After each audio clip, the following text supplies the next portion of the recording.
Hello everybody, welcome to the Contest Realm podcast for everything Marvel Contest of Champions and Marvel Realm of Champions. This is episode 34, entitled, well, loosely titled, don't know if I'll go with this as actual title, Quiet in MCOC, MROC is interesting. We're available on YouTube, SoundCloud, Spotify and iTunes. And if you don't know already, my co-host is Frontline MCOC, Dan, of the site www.frontlinemcoc.home.blog, links in the description, and as well on Twitter with the handle is I can't remember, is it at Frontline MCOC? It is. Good. I got that right and I was guessing. Hello Dan.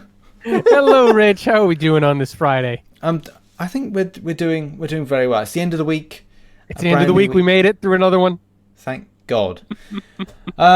Right, so just catching us up really on what we're going to, well, just to let everyone know what we're doing. We're going to talk MCOC as we normally do, then we're going to move on to Marvel Realm of Champions because, you know, we're called the Contest Realm podcast. Right. First thing we're going to do is kind of address the fact that Marvel Realm's a bit more interesting at the moment for us. Yeah, I think there hasn't been anything new in Marvel Contest of Champions this week, and yes, there's a lot going on, but I think it gave both of us an opportunity to dive into Realm a little bit more this week, and we've both been working hard to level up our Storm Pyramid X's. Yeah, I think and that's going quite well. That's true. I think we might have to do one of go back and do a stream. Or Marvel Realm stream, yeah. Yeah, I feel like when we talked last week, Realm had been really buggy with connection issues, and going back a few previous weeks, they had some issues with the PVE gameplay.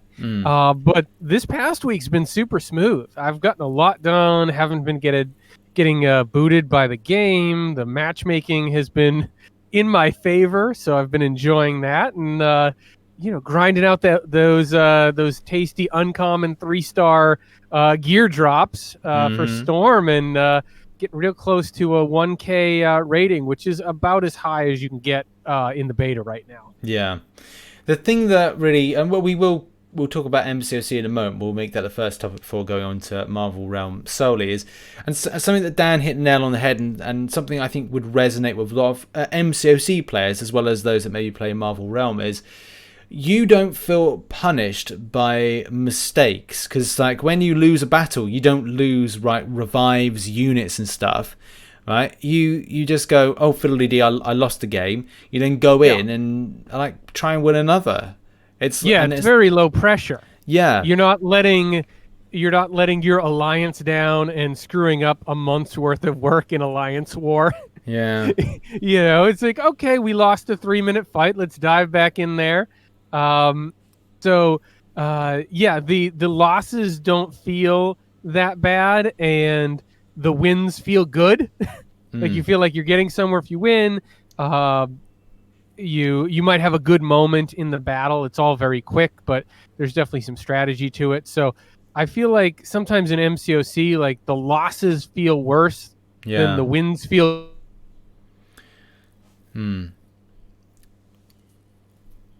I think good. It's a nice place to be. Absolutely. Right, let's kick off the podcast. First of all, to talk about, because it was our first experience of Incursions in its new form, but mainly we went into Sector 8. Yes, we did. We had unfortunate connection issues. It happens. Yeah. If it's not me, it's Dan. If it's not Dan, it's me. It's like, it's just it happens, and it's so annoying when it does. Yeah, but I think we had a good time, and Sector 8 doesn't feel like a huge bump up in difficulty from what Sector 7 was previously. I think that's the good news. That's the headline, is that it's not this absolutely ridiculous level of difficulty that they just threw on top of Incursions. They brought 7 down a little bit, so I think that's good for everybody, and 8 feels pretty good right now. Yeah. And of course, the 6-star rewards every room are pretty nice too. Absolutely. I think as well, this has changed the way that we're going to overlook our look at our series of champion testing and incursions. We're gonna, instead of it being more of a serious test in future, we're gonna make it more of a entertaining, because now we're at a point where it's hard to say, like, if we go like, right, we have to pair up rank 4s because we feel that maybe the rooms are kind of better associated to get to, say, room 10 with 5 stars at rank 4. We're just going to go for let's try our best with whatever we've got, but make it more MCU. Yeah, I think it's going to be a fun concept and challenge to do it sort of based on the movie themes is how we put together our teams. So we're going to try that out and see how it goes. I think it's going to be a lot of fun, force us to play some different champions, but it's also I think it does free us up a little bit, because we were starting to run out of champs that both you and I had leveled up, and the unfortunate part is where we can't do incursions on the CCP beta. It's not like we can just jump in there with the new champs, because we would both have to pull them, which is really hard, and rank them up. Like, I think in a perfect world, if we could do it on the CCP beta, we'd be playing Apocalypse this week, just to show everyone like that, because that would be super fun, right? Like, start horsemanning people in incursions like that. That sounds like a lot of fun, but it's just unfortunately it's not in the cards right now. So we're just gonna make it a fun Friday theme thing. So I think we're gonna go in with the Iron Man 1 theme, bring it back to where it all began today, and just go from there and have some fun. Yeah, true. How did you feel about because one of the biggest changes was the Zone 5 the Ultron. Yeah. I mean, that was something that I was lobbying for when they were soliciting feedback for incursions, that they should do something more with Ultron. It should feel like if it's Ultron's domain, it should feel like that. He should be popping up more often, and so they settled on that every 5 zones that it was going to be all Ultrons, and you'd have to battle through. What I like it because it feels like a milestone, right? When you get there, it ups the adrenaline a little bit. You know, you're facing all those Ultrons, and the best part is you get the double rare hack afterwards. Or if you have to heal, you can still get 1 hack, or revive. You can still get 1 hack, so it doesn't punish you as much if you need to reload a little bit when it comes to reviving or helping your champions. So once again, Incursions rewarding players. It's pretty good. I definitely like it. Incursions remains my favorite game mode, and I feel like they are only getting better. So Kabam tipped, if you're listening, you're doing a good job, bud. Keep it up. For sure. Yeah, I do enjoy Incursions. I think it's definitely something that I would like to, I like the fact that I get to rotate it once a week. I think it's better that we've kind of like we say that we do certain things like together. It's definitely encouraging. I don't know if I think I'd love to do Incursions to make it easier and get to like further rooms. I don't want to say that it's hard with 565s, but imagine like a 6-star rank 3 playing about on it. That's, I think, my next endeavor is to try a 6-star rank 3, just to see how far that kind of like takes us, and what the beneficial changes. Now, how close are you to a 6-star rank 3 right now? I'm pretty close. I'd say as soon as I've done the Cavalier 100% and the challenge and do an opening, if things go well, I'm just gonna like let you know what it is now. So if things go, I think it's Cosmic and Mystic well. Yeah, I've got this problem at the moment. I either form nothing or I form Cosmic, Mystic, and Skill all in one go. Oh, so you're close. And do you have a preferred option for that rank 3? If it goes Cosmic, I go Cat Marvel Movie. If it goes Mystic, I'm going to be still waiting, I think. And with Skill, if I awaken Aegon, it goes that way. Unless next week I do have a 6-star crystal opening, which whoa, yeah, I've been holding on for that little doozy for a while. That's going to be my. That's crazy. I believe it's going to be my Thursday video. It may be 5 basics, 1 6-star featured, but I'm kind of I don't know. There's Awakening Magneto with the 6-star featured, Archangel, and a few other ones, Red Guardian that I want. But yeah, it just depends on how things drop. But I've definitely got 100% Act 6.2 by the end of this month, which could even pinpoint. Do you know what? Knowing my luck, Dan, I'll either get I'll either get the ones I don't want, which is Mutant Science. Mutant Science, where I'm just literally about 1,000 for each, or Tech, where I'm at 8,000. Where are you at the moment? I am not as close as you are. I am just over 20k shards on Cosmic T5CC, and I've got 18.5 for skill. Everything else is well under 10k. So I'm not going to be having a rank 3 6-star anytime soon. And I don't have a ton of great options for them anyway. Like, my best option, honestly, would probably be going with the champion, because he's duped. He's one of my few 6-stars that's duped, and that would actually help my prestige. But and it would be great for incursions. Yeah. But I don't, I don't think that's a very popular pick either. So I need to pull some more good 6-stars and get them duped. But I have a ways to go. I'm still waiting on some of this Act 6 nerf stuff to go through before I really put the pressure on myself to start exploring 6.2, 6.3, 6.4, and then, of course, earning the T5CC. I think we're both at the same stage where we're waiting for... I know there's going to be people out there going like, oh, you don't need to wait for certain champions to do Abyss, but it's like, how you feel... Aegon you do, though. Yeah, there's that. and you need to dupe him. I don't even have him yet. Yeah, I've got the 565, but I'm like, this is the problem I've got. Whether or not I still go with the idea of, do I wait for a 5-star Human Torch? Do I replace that with Void, which I do have, but I'm like, I've got...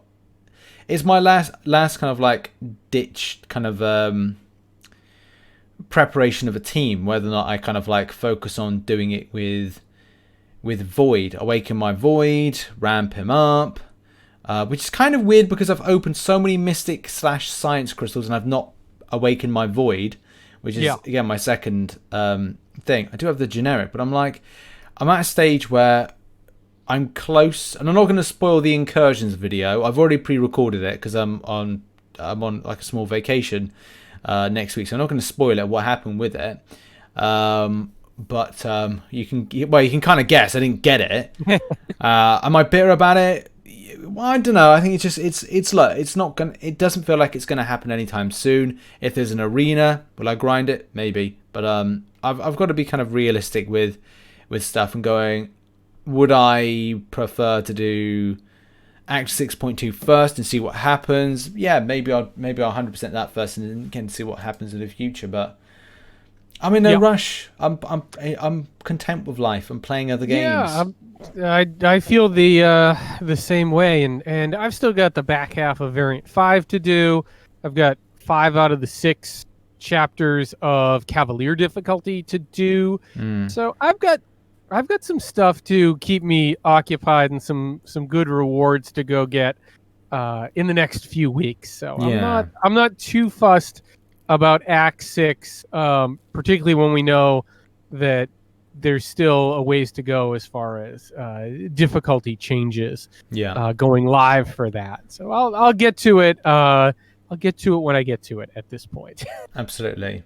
Right. Let's move on and talk about Summoner Showdown. I'm at a point where I'm a bit undecided with it. I think week 1 I was kind of all up and excited for it, and then I was like, I've kind of lost a interest from a point of, well, I've never really kind of tried it from a competitive standpoint. I know a lot of other people have, seen a couple excuse me, a couple of complaints about missed kept scores or times or damage by Kabam. In particular today, Burgess, who has been on the leaderboard for some time, made a point to say that his time wasn't taken in.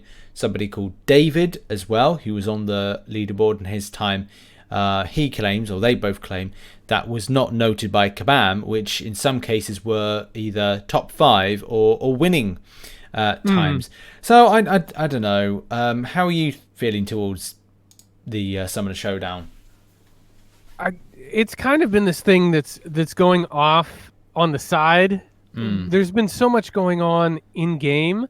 I do like the Summoner Showdown. I like the idea of it, but let's look at the past month, right? 5 boss rushes, Cavalier difficulty, Omega Quest. Both Magnetos get really good to amazing buffs. Professor X and Apocalypse. There's just too much stuff. I don't feel like there was the space to really give the Summoner Showdown its due. I know there's some people that are super into it, and it's great, but unless you're someone that's got all the content done and you don't have other stuff to work on, it's kind of hard to say, all right, well, I'm going to keep switching all my masteries over to all offense and spend 10 hours a week theory crafting and playing the Showdown and trying to get the perfect run and force quitting if I don't. And you look at the attempts. Dragon from the UMCOC podcast has been writing about. I think she's recapped weeks 1 and 2 right now. And these people that are putting up these scores are doing it hundreds of times. Yeah, it's like New York Comic Con, but even more so, where someone might have had to try 20 times to get on the leaderboard. These people are trying hundreds of times. It's more work than I can put into it. Yeah. To be blunt. And I'm probably not good enough anyway. And I wouldn't want to pay to unlock all the masteries. So there's just too much headwind for me to really get invested in it right now. I'm excited to see what they do with it with the finalists, and they've got some cool concepts where it looks like they're going to have ban lists and set up challenges.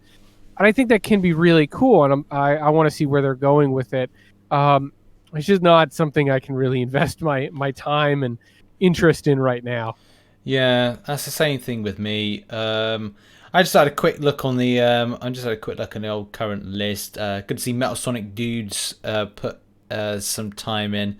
I did he did a position 8. Panda Man Pete's on position 9. Kind of weird seeing Panda Man Pete with using Magneto where everybody else has used Ghost. It did. I mean, was that even allowed? I don't think it just doesn't look right. It doesn't feel right. I mean, that is way off brand for him. Yeah. I'm gonna have to do like a meme thing and just kind of I'm gonna take a screenshot of that, a screenshot of the Ghost one, and then put like an arrow to it saying "fixed it." But yeah, so weird to see that. Yeah, I don't know how I really kind of like feel about it because I'm feeling like, well, look, would I be able to participate with where they are? Everyone else is? No. It's also weird to see that a lot of kind of like key names have not given up, but I think just now just had enough. Like I thought, like Sweaters put in times. I think for the first one, the second one, I think both times he unfortunately missed out. But then I don't know if he can. Yeah, again, it's down to be like, can I really be bothered with this? I've done it for the first 2 times. Do I want to do it for a 3rd time? But you're right. There's people out there that really enjoy the setup. Titanius. That's a name that I've seen a few times, which I'm just having a look now on the leaderboard. And the same with Satsui no Hado and Trapstar. Both of I've seen those names before. So there's people out there that are interested in doing this, which is great. But at the same time, I don't think it's something for me. Like I said, there's so much of a big change that needs to be done to one's masteries to set up for this, and it's just not my cup of tea at the moment. I'm kind of with you. There's just too much other stuff that's going on, and I think it's a step in the right direction when you look at what Kabam did a couple years ago with just bringing a few handpicked people to New York. That they had to be from, I believe it was just U.S. and Canada, so it was super restricted because it was just North American content creators, and now it's actually in game. This is definitely a huge step in the right direction, and I think they've learned a lot from it. I think they should continue to do the Summoner Showdown. I think they just need to position it in a way that really allows it to shine and be the focal point of the month. Yeah. Where there's just too much other stuff going on right now. Yeah, that's true. I mean, like, look, there's going to be people out there that are going to first day people that have that do and smash the content. It's like, well, as much as it's not my thing. I'm not normally a day one to do it. As other stuff I like to do in game. I like my Fridays. The way I like my Fridays, I like my casual grind. Like on stream, I'm doing a couple of paths of Cavalier, and then I'm going to play another game. And it's just like, I know some people will say, well, you should get Cavalier done. It's like, well, I don't like doing that. I like playing other games or taking stuff at my leisure, doing some other content. Yeah, there's always another path to do. There's always another arena milestone out there. At some point, you just got to say, enough's enough, right? Because you're going to drive yourself crazy if you do that. The game doesn't end. There's no finish line with MCOC. No, exactly. And there's like, we went through the last 2 months have just been a complete blur. I remember the start of July, and I don't remember the last 2 months, to be honest. The Mutant Treasure Island escapade, which was what, 2 weeks ago? Yeah. 2 weeks ago. It honestly feels like the month has already gone, to a point where I was even asking Kabam, when are you going to do your when's the info dropping for the next event? And then you reminded me, you said, well, Rich, the current event doesn't end until like the 6th or the 7th. The new update doesn't come to the 6th of October. And I was like, yeah, Christ, I already feel like this month is already gone. Especially with the amount of like work that I've done with like news covering, you've done with work with covering the new content, and as well updated with the news and stuff. It was a huge update. Yeah, and it's been interesting because as soon as the Apocalypse videos dropped, everyone was like, "Where's the Punisher 2099 beta?" And I'm just like, guys, can we take a breath for like 5 seconds? This has been breakneck for the past 3 weeks. Yeah, this has been crazy. Can we just calm down for a second? Yeah, that's how people are. What's the next thing? What's the next thing? Yeah, the Punisher 2099. Like, I completely forgot. I was thinking to myself, all right. In the back of my mind, I'm like, right, I've got to focus on Falcon, it's Gambit, and oh yeah, Christ, Punisher 2099. And I'm like, no, I can't. So if I remember any more, I'm going to stop remembering pin numbers. It's like, I need those pin numbers. It's just there's just a lot going on, and as well, Summer of Pain, which will be rescheduled because they've said that, you know, that they've overstretched themselves with what they've been doing, especially with the roadmap promises, which is something that Kabam has. So we're recording this on Friday, and Kabam and the Kabam team are about to announce something when it comes to updates to crystals and solo events, which they did say in the roadmap they were going to do. So this isn't like us kind of leaking anything. We don't know anything. No, we don't know what the changes are, but this was right around what they were saying in the roadmap as far as the timetable for when they were going to announce these changes. So the roadmap, they continue to plug away at that thing. It's a long to-do list. Yeah, I think they'll be happy when it's done, but at the same time, it's a hard balance between people that have completed content and the content that then needs to be to be altered because it was too, I don't know, difficult, or the Act 6 stuff. Also, the extent of further changes to things like the tag team. I completely forgot about this. Now it's just kind of the way the tag team thing works, where you can bring in another champion to kind of assist you. Oh yeah, Which I think that's next year, because they were playing about with some ideas. Yeah, I think that's one of those real far out ideas. And it's like they've got like it's a 2-year plan really from when they did the dev diary as to when they can deliver it. So there's still a lot to come. I think fundamental changes to Act 6, the Act 7. I haven't even had time to get in and to do the Book 2 beta.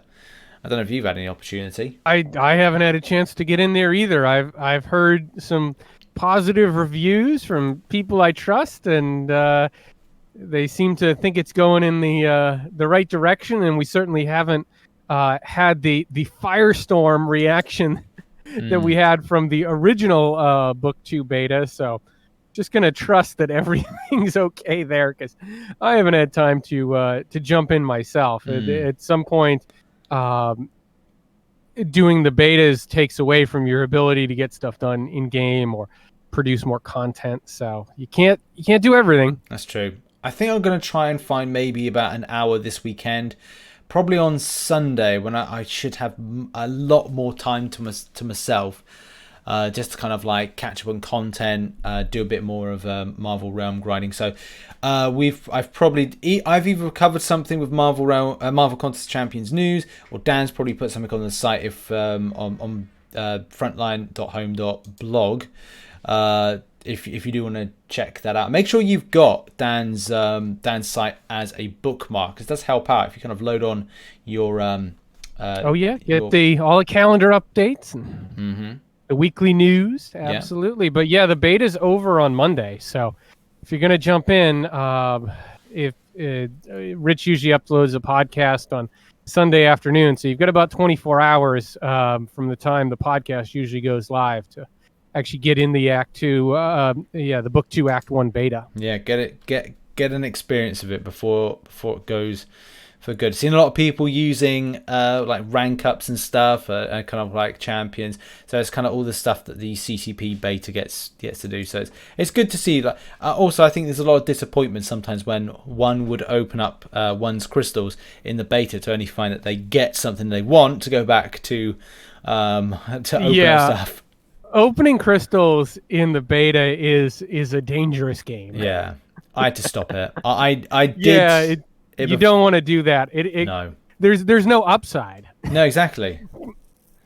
You'll ruin your soul. Either feel you'll dodge the bullet, or your soul is now just completely ruined. Yep. Okay, I think that's a good point to kind of like stop the MCOC side, and now we're going to move on to the Marvel Realm side. So. This is the thing that really interests me at the moment. I've had, in the last 2 weeks, I've committed more to a grind on a daily basis, to a point where I do about just over an hour in game every day. I'm not able to do the 6-hour crystal, but that's just because just the timing and like MCOC stuff takes priority at the moment in my life, and also streaming as well.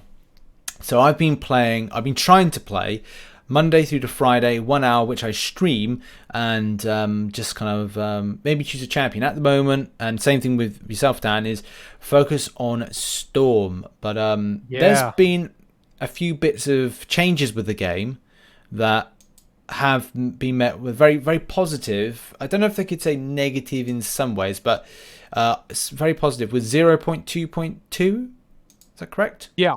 Yep. And yeah, because they're going to 0.3 in October, right? That was the announcement this week.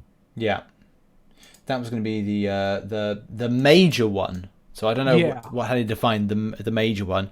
I don't know how much like one is able to the Royal One is able to divulge from the Discord, because the CCP is very kind of the CCP Discord has a very different rule that we're not allowed to kind of like take screenshots or info from it. But I've seen a lot of people take in info from the Discord of the Marvel Realm of Champions one. Well, that's a public Discord. That's a public, right? Yeah, I mean, you can just join that directly from in game. Okay, that's good. That's fine. I think we're happy to kind of like divulge information from that. So on the point frame of 0.2.2, this is something that is this the boosters killer from a point of helping out people and what somebody that's boosting another player is gaining back in rewards and battle points. Yeah. So basically, for those who aren't familiar, the concept of boosting is that's when someone with a really high level established character will spend time being teammates with someone who has a much less powerful character to help them win more matches so that they can progress their character very quickly. Yeah. And this is the thing that from the point of these changes, which I've got on screen from the hot fix info on Reddit, is that if you are that powerful team and lose, your BP loss will be greater. Oh, if you're that powerful team. So there's stuff with I think I'm just trying to find the little segment that said about the rewards, but I'm pretty certain there was something that said you would not earn as much rewards from doing that particular thing. So we are transitioning to more effectively reward skilled players. This means that you will gain BP proportionate to the power difference between your team and the opposing team. Teams win against the odds and beat a more powerful team will gain more battle points. Contrary teams that are more powerful, their opponents will gain less battle points for winning. Sounds a little bit like Alliance War rating. Yeah, it does, doesn't it? But it's still like, I don't think it overly changes a lot of the dynamic. We did I think like today I had one person on my team which was 1,000 rating. That was Ada. Shout out to Ada if you are listening. Maybe you are. And we then, and myself, which I think I had at the time 600 rated Storm, and then we would just like either pair with a randomer or we'd bring someone else that maybe a little bit less than us on the team. Is that really constituted as like a boosting thing? It is. Were they feeling it would get anything lost back? Apparently not. So that's good in some ways. It didn't feel like it was the people boosting people, which is important because people are starting to kind of take up the beta, and as well, maybe a bit dubious. So having people to boost other players is still a good thing, and I think that's something that's good about the camaraderie and community spirit, that players want to help out other players in this, which is great. It's not like there's not a huge amount to learn with MROC. There are some fundamentals that you can look into, like when things are on the ground that look like they're going to be damaging to you, you get out of the way. Same thing with a swipe, your tapping and your heavy attack and placements and there's a lot of fundamentals to learn, but I think people are picking up really quickly. Yeah, I feel that way as well. It's not like trying to learn how to play touchless Quake style. Where that might take you months. You get a few reps in and you make a few mistakes and you know how to address it. Like, I should wait to launch my special until I get the opponent set up, or you learn the order of your specials, like with Storm. I like to launch the special 2, and which it slows down the opponent, and then launch the special 1 once they're kind of stuck in place and can't dodge it as easily. Yeah. Or you learn different moves from different opponents. Like if you're playing an Iron Man and you see the Iron Man shoot their special 3 off, and you get out of the way that arc beam, then it's safe to use your special 3 because you're not going to be a sitting duck while your special 3 is launched. So you kind of learn is like, okay, timing is really critical. Like there is a fun strategy and decision making element to the game, but it doesn't take a ton of time to learn, and you can grind out the gear pretty quickly. It depends what you're going for, because there's different sets. Like maybe you're just gonna Frankenstein it and put on whatever gear is the best. I think with my Storm, I've really been going for a certain look with some of the black and yellow gear. I really like that. I like the blue gear as well, but I haven't been able to manage a blue cape yet. And she's also got this whole white uniform too, which I haven't been able to get any pieces of that really. So, no, I've been working. I hope they increase the gear slots because I need more than 25 for Storm. Yeah. I want all the outfits. I'm finding I that want as them well. all rich. I want to collect them all. See, that's good. I've been getting rid of some like bad gear. I picked up I assume it goes it's rare. I picked up a rare cape. It's the one with the 2 tassels. So it's a blinding puncture. And that's really nice. Yeah. So it's got crushing resist, special power, and heal while channeling. Nice. Yeah, I have gotten a very nice 3-star uncommon Blizzard Wand, which is over 500 rating now, which has extra armor and special power. But what I'm noticing, like you, is that once you start getting some of this rare or uncommon 3-star gear, like I have one Acolyte Bodice, which has 99 Mystic resist and 99 Shock resist, which if you're coming up against a Sorcerer Supreme, is going to be really, really nice. Yeah. So as you get the uncommon gear, they have more bonuses and even rarer bonuses that you don't see at the 1 and 2-star level. Yeah. So yeah, it's been pretty cool. And I've been playing Storm pretty exclusively. I think once I get her kind of maxed out, I'm going to try someone else. I might go back to Iron Man. I might try out the Web Warrior. I'm not 100% sure where I'm going to go with that, but I definitely like the ranged attackers so far. So I think but they've got some cool looks. That's what we need to do next week. Is we'll do a pair up thing. I need to work on my Hulk. I want to get him up to close to over to 1,000.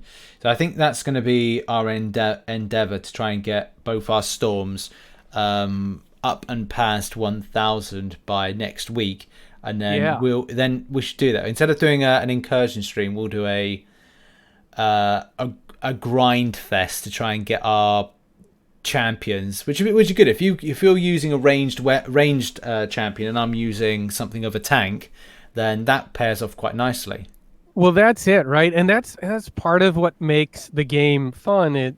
And when you're going with a constructed team, you can be more thoughtful. But sometimes with your random, you can go in with, say, Storm, but if you get matched with another Storm and a Sorcerer Supreme, and you've got 3 ranged sort of glass cannon champions, and then you come up against, and it's like Hulk, and Black Panther, you can be in a lot of trouble even if you have higher ratings, because you don't have anyone to soak up all the damage. They're just going to rush you. Yeah. It's interesting, the strategy. Like, part of me is just like, you're just hoping the randoms are like, all right, just get in front of me, guys, and so I can pick them off at range, right? But you can't always do that. It's much like MCOC. It's this enormous game of rock, paper, scissors. I know that I'm trying to learn a bit better. I keep on making like just slight little mistakes about like timing of things. Yeah, timing's huge. Yeah, it's button mashing does not really get you that far in this game. I know on when I've done streams with, I've got some go-to people I usually kind of play with around the time frame. Captain Dante, Ada, been playing a little bit with some other people as well, where it's a case of like if you get it locked in well and you got a good synchronization. We don't talk on comms or anything, but the idea of like, okay, like I might say over comms that I'm throwing my SP3.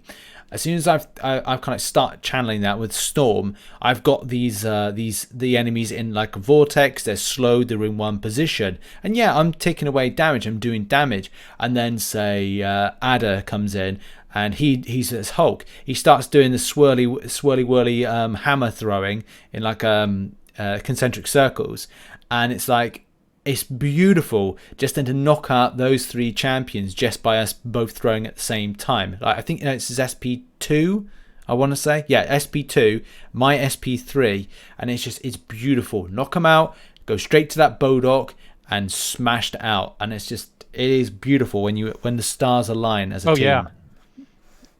Yeah, the teamwork element is really rewarding, especially if you start playing with other people that you know. So the games are quick. Do you like the change that they did to the PVE?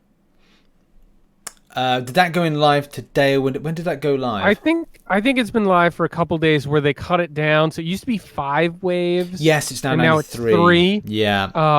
I think there's a few more enemies in each wave, but I kind of like it. Right, like it's 5 felt like a little too long. 3 feels good. They also changed the maps a little bit so that your obelisk or whatever that you're protecting has a little bit more coverage. Yeah. So I like how they've adapted that. They're clearly working on the game quite regularly at this point. And that's going to be the big thing about what the October update is going to reveal. I did see a few people on the Reddit page talk about, well, is this going to be where we'll see the Thor, the Asgardian side of things? Will we see the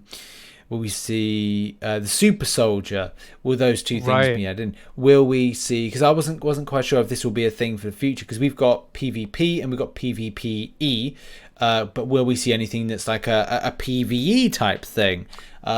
True, like story mode. Yeah, which I would love to see. Yeah, and will that kind of play out the same way as, like, will you be a singular character doing stuff, like not like an open, well, maybe like an open little kind of like battle?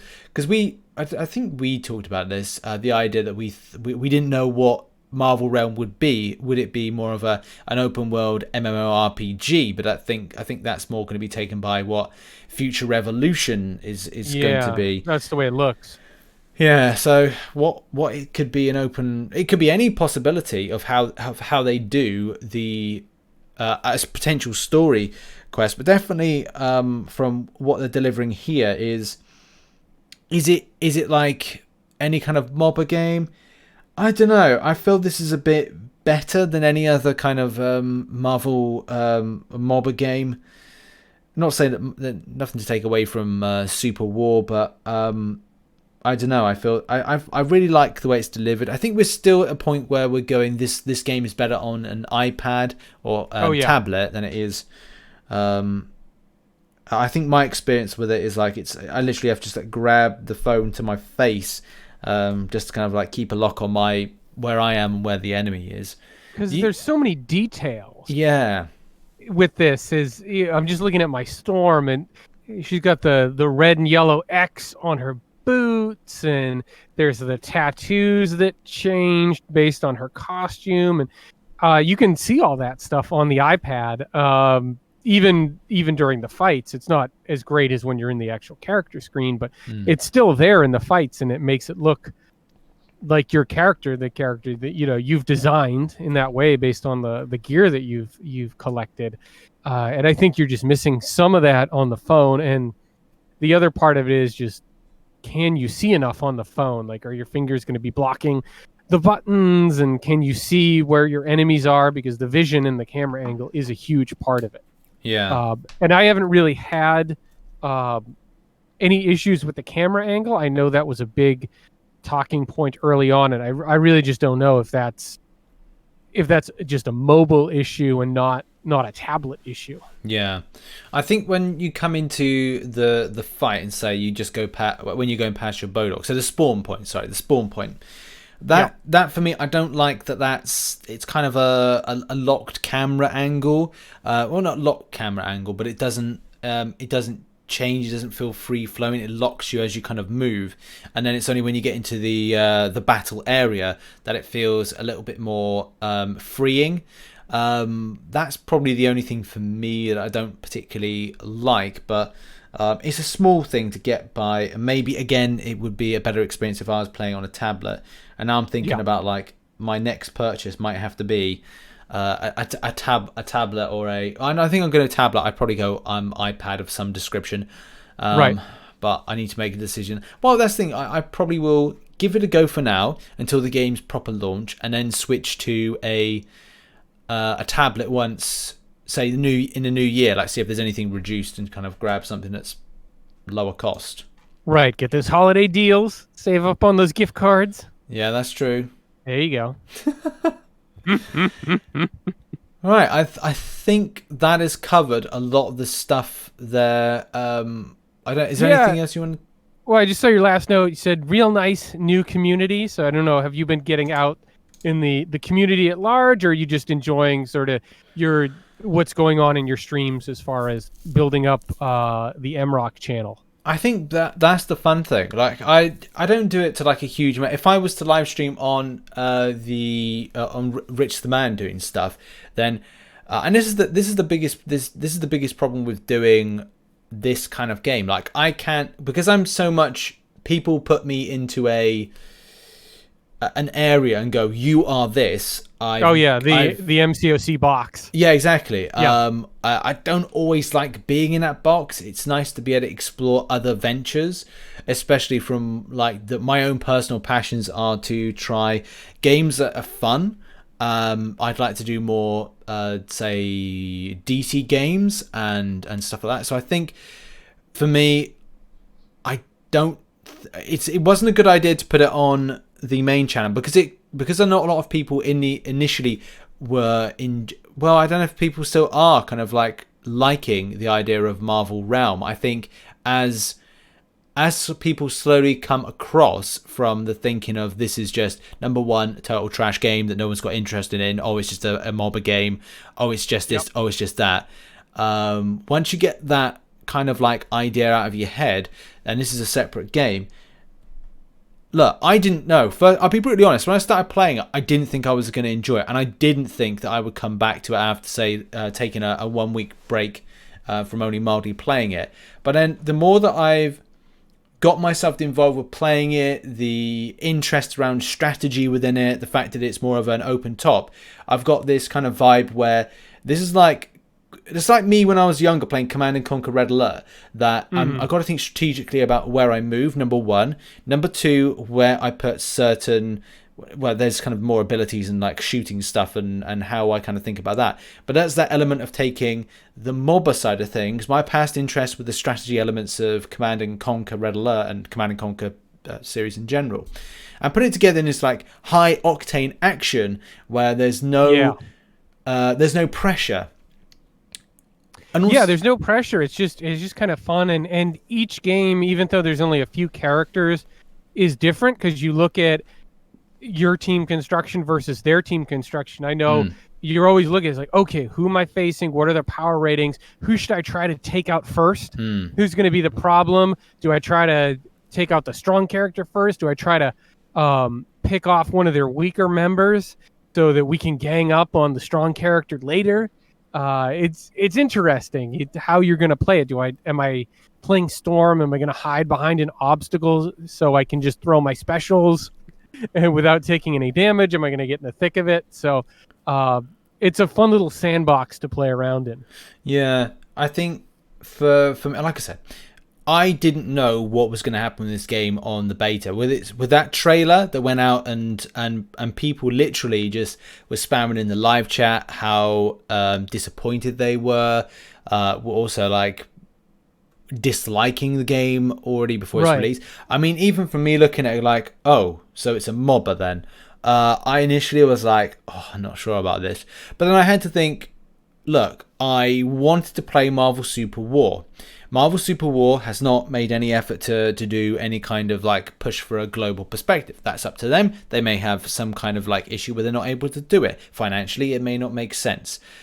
But what does make sense is going, look, we're both, well, I'm familiar, you're familiar as well with the work of Gabriel Frazera. The team of Kabam have done a good enough job. Look, we can't say that they've done a shit job with Marvel Contest of Champions because they have done a good job. There's things that we don't like, there's things that we do like. But at least we know as a developer, they put effort into what is been released. Yes, it's Right. another mobile game that's got microtransactions with it that will probably be, you get the best gear, you are the best person in game.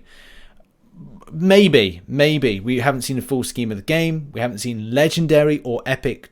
Are actually they in game yet? Epic and legendary gear. If it's there, I haven't gotten any of it. If it's there, I ain't got it. So at the moment, everybody's kind of on a level playing field. So Yeah. it's going to be, you're going to have that in any other game. There's going to be microtransactions in it. There's stuff in MCOC that's play to win. There may be play to win stuff here. It's nothing new. You can't rewrite a mobile game. They're all in it for the same thing.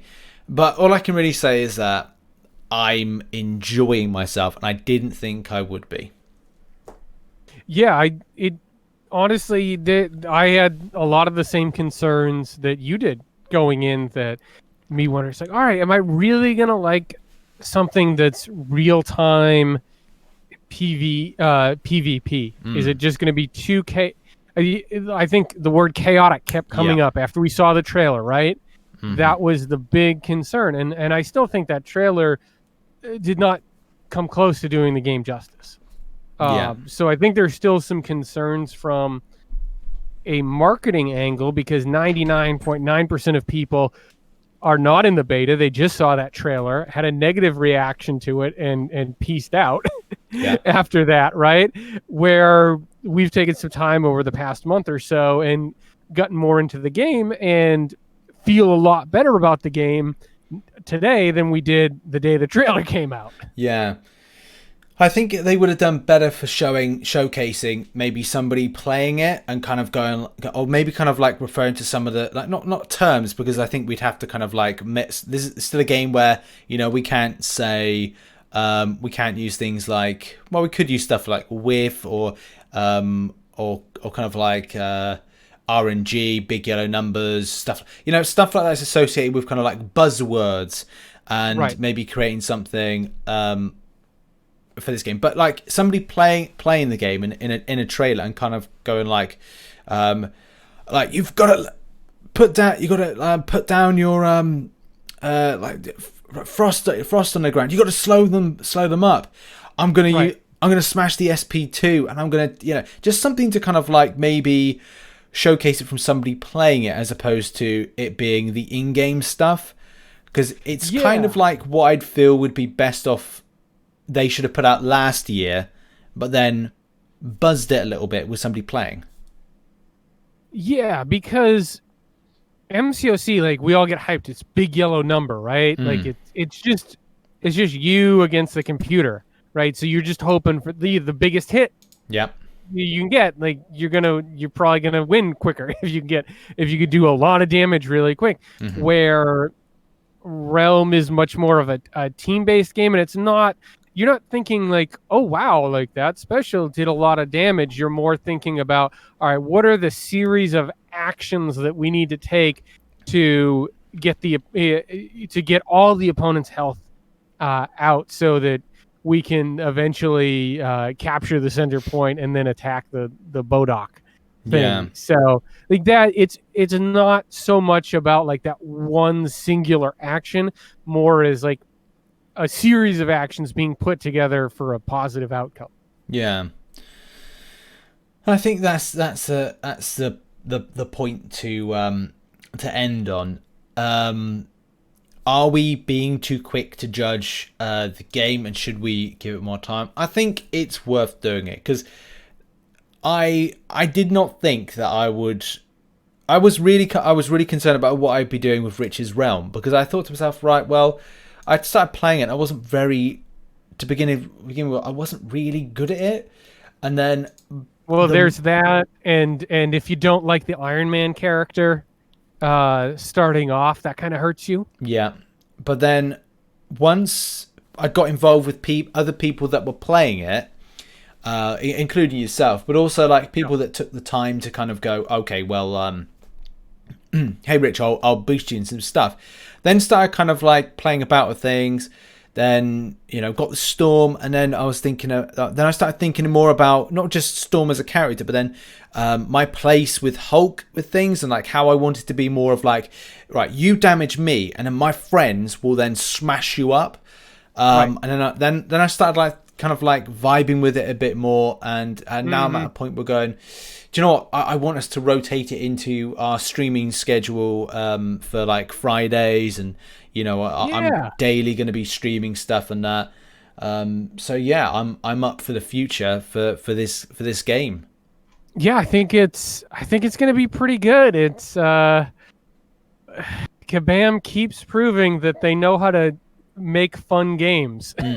I think that's the headline. Yeah, it's not that MCOC is perfect or that Realm's going to be perfect, but when you talk about that baseline of, is it fun? Is it intuitive? Can I learn the game fairly quickly? It's like, yeah, they're checking those boxes once again. Absolutely. Right, I think that's perfect time to end on. Dan, what are you up to next week? Hopefully making some headway in Cavalier, working on the back half of Variant 5, and trying to get through my variant guides. As always, get some more stuff up on the site, and Frontline Junior working through Act 6. Yeah, Frontline Junior's not that far along. Frontline Junior is well into Act 2, collecting those tasty 4-star champions, and just got my first 5-star. Level 23, got that 5-star Hulk. Nice. It's just insane to me that I've got a 5-star in the first quarter of Act 2. I think it's important as well for that, because it I think for the experience helps you propel yourself to future content. Yeah. So it does start a good platform. I kind of had this theory that would it be of value for people to get a 5-star right at the very beginning, but then there's fundamentals that down the line, ideas of skill and playing style and stuff like that needs to come in. So it's a bit of a difficult one to push as an argument. It's tricky because you don't want to just run over the opponents and not learn how to deal with the more advanced defenders, because you could just smash them. I don't think that's helpful, because we talked about that last week, right? Where if you don't learn the skills at some point, eventually you're going to reach this hard stop with content when it catches up to you and it all comes crashing down, and then you have to kind of go back to the woodshed, really learn the fundamentals of the game. So I think it's better if people do that earlier. Yeah, that's true. I think for next week I am going to be taking a slight break. I say slight break. I've already pre-recorded some content. It's only crystal opening, so it's not going to be anything too thrilling for people. Before I then return back properly, I will be still live. I'll be live streaming Tuesday onwards. But apart from that, I'll be taking a good part of Sunday, Monday, and a good portion of Tuesday off. So, apologies if anybody is expecting any kind of meaty content. It's just going to be crystal openings. Thursday will be the big 6-star opening. So that should be spicy. And nice. It's going to be a big one. It's going to be a big one. Hopefully, some decent champions. In any case, thank everybody for listening in with us, and we'll see you next week. Good night, God bless, good day, whatever.